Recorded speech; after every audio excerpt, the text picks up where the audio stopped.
নমস্কার, আমি পূজা মাইতি ঘোষ হায়দ্রাবাদ ব্লগে সবাইকে স্বাগত জানিয়ে আমার একটি ছোট্ট মিনি ব্লগ শুরু করছি। আজকের ব্লগটি আমার জন্য খুবই স্পেশাল, কারণ আমার হাজবেন্ডের আজ জন্মদিন। ও জানেই না আমরা লুকিয়ে লুকিয়ে ওর জন্য সারপ্রাইজ গিফটের ব্যবস্থা করছি। ও এখন অফিসে।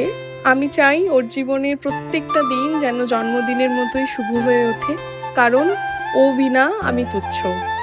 জানি নিজের মানুষকে ভালোবাসার কোনো কারণ হয় না, তবুও কিছু কারণ না বললেই নয়।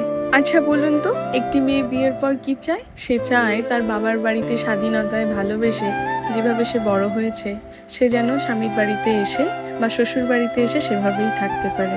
বিশ্বাস করুন, আমার জীবনে ও যদি না থাকতো তাহলে হয়তো আমার জীবনটা এত সুন্দর হতো না।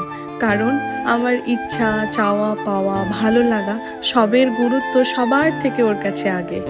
তার সঙ্গে আমি আবারও বলবো, গুরুত্ব একদিক থেকে নয়, গুরুত্ব যদি দুদিক থেকে সমানভাবে থাকে তাহলে জীবন, ভালোবাসা দুটোই খুব সুন্দর হয়। আমি কোথাও যেন শুনেছিলাম, ভালোবাসা ভালোবাসে শুধুই তাকে ভালোবেসে ভালোবাসায় বেঁধে যে রাখে। আমি আমার নিজস্ব অভিজ্ঞতা এবং মতামত থেকে বলতে পারি, পুরুষ মানুষরা হলো দুরন্ত ঘোড়া।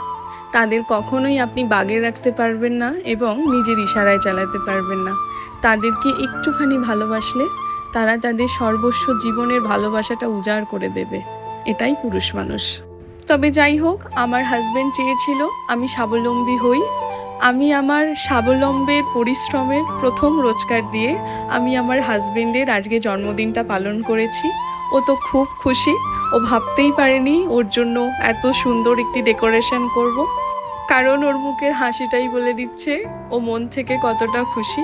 আমি যে আগেই বললাম, পুরুষ মানুষকে একটুখানি ভালোবাসা দিয়ে দেখুন, সারা পৃথিবীটা আপনার কাছে এক লহমায় এনে দেবে। আমি ওর এই হাসিটাই সারা জীবন দেখতে চাই। আমি চাই ও এভাবেই সারা জীবন হাসি খুশি থাকুক আর আমার সাথে ঝগড়া খুনসুটি করতে থাকুক। কারণ আমরা একটা সময় অনেক ঘাত প্রতিঘাত পেরিয়েছি, অনেক দুঃখ, কান্না এবং অনেক কষ্টেরও সম্মুখীন হয়েছি, তবুও দুজন দুজনের হাত ছাড়িনি। তবে যাই হোক, ওর জন্য রইল জন্মদিনের অনেক শুভেচ্ছা। আমার ভিডিওটি কেমন লাগলো জানাবেন, লাইক করবেন, কমেন্ট করবেন, শেয়ার করবেন।